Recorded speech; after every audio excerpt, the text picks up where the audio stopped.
तणावपूर्ण वातावरणात पाचवड येथील अतिक्रमणे जमीनदोस्त, 68 तात्पुरत्या अतिक्रमणांवर बुलडोझर, नागरिकांचा प्रशासनावर पक्षपातीपणाचा आरोप. नमस्कार, आपण पाहत आहात क्रांतीपत्र न्यूज. काल खटाव तालुक्यातील पाचवड येथील गायरान गट नंबर 1719चा 5 व 1742चा 1 मधील तात्पुरत्या स्वरूपातील अतिक्रमणे जसे की पत्रा शेड घालणे, खांब उभे करणे, तार कंपाऊंड करणे इत्यादी प्रकारची अतिक्रमणे 3 वेळा नोटीस देऊनही न काढल्याने आज प्रशासनाने मोठ्या पोलीस बंदोबस्तात ही अतिक्रमणे जमीनदोस्त केली. जिल्हा परिषद शाळेजवळील खेळाच्या मैदानावरील अतिक्रमणे जमीनदोस्त करण्यासाठी काल 3 JCB मशीन, 4 ट्रॅक्टर आणि प्रशासकीय अधिकारी यांच्यासह मोठा पोलीस फौजफाटा उपस्थित होता.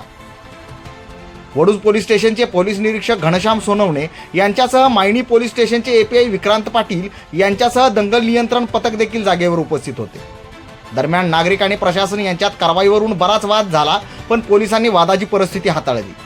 दरम्यान या अतिक्रमणातील काही वादी यांचा दावा वडूज कोर्टात न्यायप्रविष्ट असताना ही कारवाई अयोग्य असल्याचे काही नागरिकांचे म्हणणे असून प्रशासन पक्षपातीपणा करत असल्याच्या चर्चा नागरिकांत दबक्या स्वरूपात सुरू आहे.